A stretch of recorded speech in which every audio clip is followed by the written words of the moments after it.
Hər kəsə salam. DİM 2025 test toplusundan kimyəvi reaksiyanın sürəti kimyəvi tarazlıq bölməsində ətraflı yazılı cavab tələb olunan tapşırıqlardan 16-cı sualın izahına baxaq.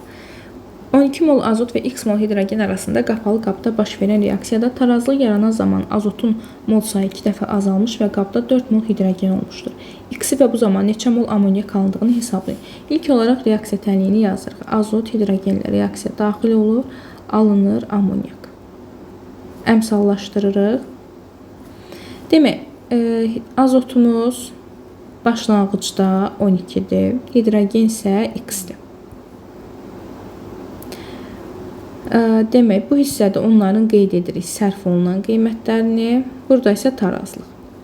Deyir ki, tarazlıq yaranan zaman azotun mol sayı 2 dəfə azalıb. Azot başlanğıcda 12 idi, tarazlıqda isə 2 dəfə azalıb. Yəni 12 bölü 2 olub 6.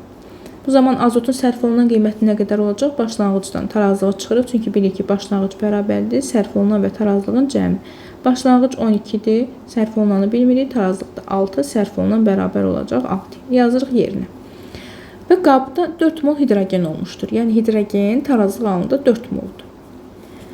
İndi hidrogenin sərf olunan qiymətini tapaq. Bunu necə hesablayacağıq? Əmsallara əsasən. 1 azot reaksiya daxil olduqda 3 hidrogen sərf olunur.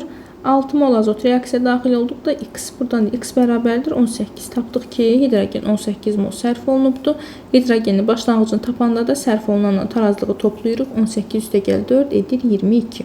X-in qiymətini tapdıq. Və bu zaman neçə mol amonyak alınmışdır. Demək, amonyakı tapmaq üçün də biz ya azotun ya da hidrogen istədiyimiz birinin sərf olunan qiymətlərindən istifadə edə bilərik. Tutaq ki, azota görə gedək.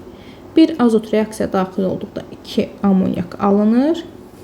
Sərf olunandan işləyirik. 6 mol amonyak, azot reaksiya daxil olduqda isə x amonyak alınır. Buradan da x bərabər olacaq 12 mol.